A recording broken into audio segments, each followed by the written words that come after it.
3 o'clock, took it all in and looked at my life. My homie said he traded his for a second with mine. All the traveling and accolades, stages in life. But the grass is always greener when you're on the other side of the hourglass. Time. The roadblock of time. She's raised the issue of how do we know the outcomes of political action, of political activism, even of advertising campaigns. And this really is a profound question, even if the answer is not that profound. The answer is we don't know unless we do outcome evaluation research. She's mentioned it in passing in a number of different videos. She picked, I think, an intentionally absurd example recently when she said in passing, look, people for the ethical treatment of animals, they have chosen to have an advertising campaign that protests against a video game because a video game character wears fur. So this is a fictional character wearing fictional fur in a fictional universe. Is it effective activism? Is it an effective intervention to try to convince people that this is a bad thing, that this is a problem? She doesn't say yes or no.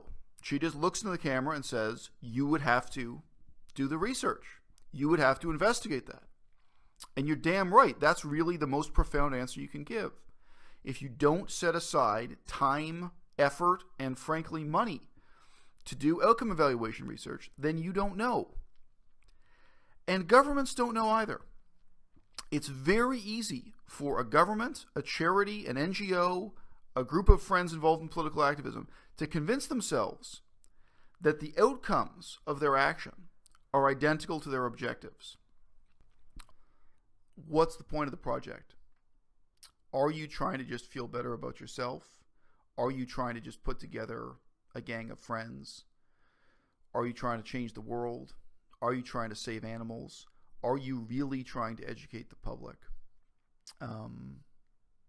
As with campaigns to get people to quit smoking cigarettes, I think one of the easiest ways to think of vegan political activism is just that we're trying to educate people to quit eating meat. And when you put it that way, as a process of public education, I think it becomes very clear that we're not going to achieve those ends by just screaming at people in restaurants, by just carrying out disruption. How you can carry it out would be a much longer video. But hey, thanks to Swayze over at Unnatural Vegan. She's made several videos that I personally disagree with on issues I think she's wrong about. But on this particular issue, I agree with her and I appreciate her for raising it again and again. I hope she keeps asking those questions.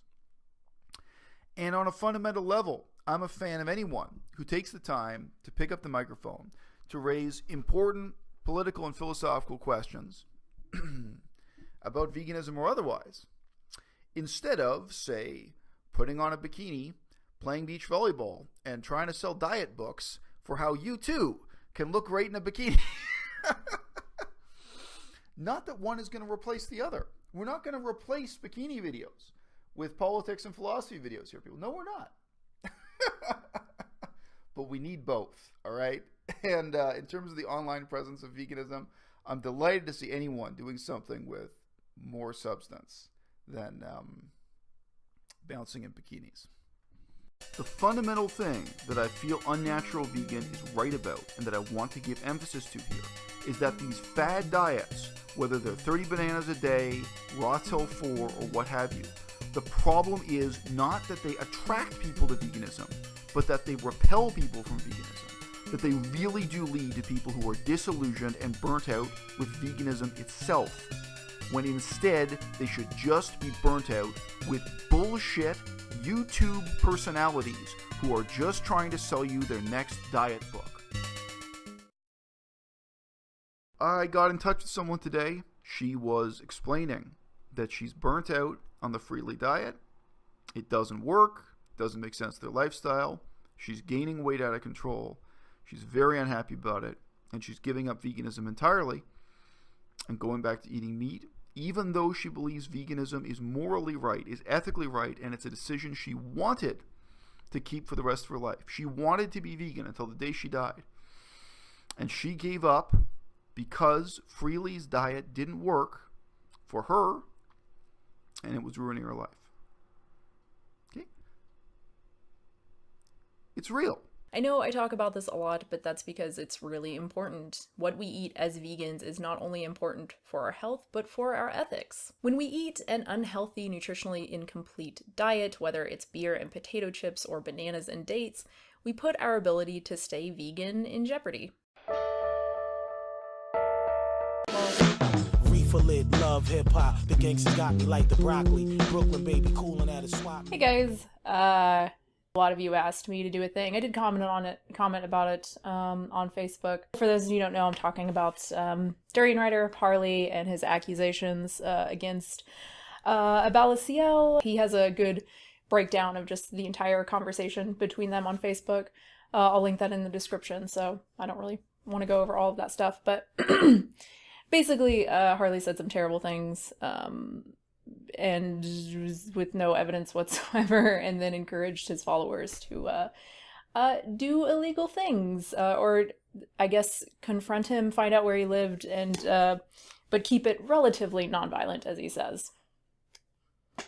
Yeah, that's basically it. It's Unnatural Vegan. I mean, obviously, I appreciate that Unnatural Vegan has shown me support in my recent dealing with threats of violence, defamation, with the ridiculous, catastrophe that went down in Chiang Mai. I have no problem with Eisel disagreeing with me. You know, I've disagreed with numerous points he's made in past videos. He's disagreed with me on numerous stuff. It's never been a problem because ultimately I saw his channel as promoting a pragmatic approach to veganism, which is very important to me. And he also doesn't spew like anti-science shit, anti-vax stuff, crazy diets, any of that kind of stuff. By donating money to this cause, you are supporting quack therapy that kills people. You are supporting a treatment center that preys off of people's desperation and their fear of surgery, medication, chemotherapy, and radiation. Gerson Therapy really has nothing to do with veganism. Gerson Therapy is a cancer treatment protocol, and it's a rare case of a controversial topic on which I can recommend you see the Wikipedia article. The Wikipedia article on Max Gerson, the inventor of this therapy, is remarkably robust, well-cited, and factual. You can't consult Wikipedia for anything about Cambodia, anything about Buddhism, anything about Canadian politics even. Wikipedia can't handle. But Wikipedia has a remarkable denunciation of Gerson Therapy and the reasons why it's not approved for use in the United States. Other important facts about this approach to cancer therapy you can get straight out of Wikipedia with no problem at all. And like anything else, there are people on the internet who defend Gerson Therapy. There are people on the internet who defend it literally with their dying breaths. And there are people who bitterly condemn it for killing their loved ones or giving their loved ones false hope when their loved ones were trying to get legitimate treatment for their disease and instead only got worse and worse thanks to this very expensive and at least, shall we say, unproven approach to cancer therapy. I think it's rather sad that Unnatural Vegan is receiving so much criticism for having taken a stand on this issue. And I think it relates to a larger question or a larger issue of having guts, of taking risks when you're going to talk about politics. I guess even if you're going to talk about questions of health and nutrition here on YouTube. I actually sent Unnatural Vegan fan mail when she first made that video, or when I first saw it. I think I saw it at the time it came out, because I respected the risk she had taken. I really understood immediately how controversial it would be, how bitterly she would be hated for making her statement on Gerson Therapy.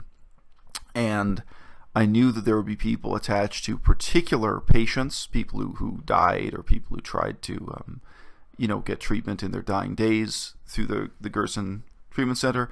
I knew there would be people who hated her for that reason. I could immediately imagine a bunch of different angles from which she would catch heat, or she would be despised or ridiculed for having taken a stand on this. Morality matters most when it's inconvenient. And I'm making this video primarily just to highlight that theme, which has come up on my YouTube channel before. Secondarily, it relates again to this controversy with Unnatural Vegan, where I'm speaking in support of her. And Thirdly, it relates to an issue in political science that I've never spoken about the channel before. I haven't heard other people speak about, that may be worth mentioning in itself for vegans who see this video. As a disclaimer, this controversy, the fact that I dared to speak in support of Unnatural Vegan on this cancer controversy, cost me money. The basic premise of morality isn't, I'm going to wait until it's convenient for me to be a good person.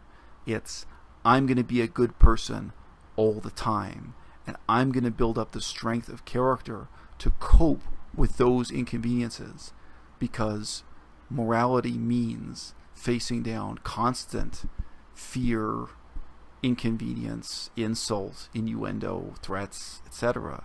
It means coping with, it means coping with the immorality of the world around us day after day after day, and developing a character over time for whom it's natural to be moral at all times without even making the decision. And I think for a lot of us, veganism itself is the perfect example, because maybe there was a point early on when you actually felt tempted. You're hungry and there was nothing else to eat, whatever the situation was. You're at a bus station or something and, there's nothing else around. But then after a certain point, it's become part of your character, and you value that discipline, and maybe you even value that deprivation more than you would value, the momentary gratification, the convenience of eating. For some of us, the difference between truth and fiction, or the difference between science and pseudoscience, there are other moral issues that for us are so important that we're willing to take these other risks, to deal with these other slings and arrows publicly here on the internet. And really, again, internet morality, it's easy virtue compared to even getting on the bus and going down to City Hall and giving a sworn deposition to government, compared to real activism, directly trying to change the world by lobbying government or something. This is all easy virtue.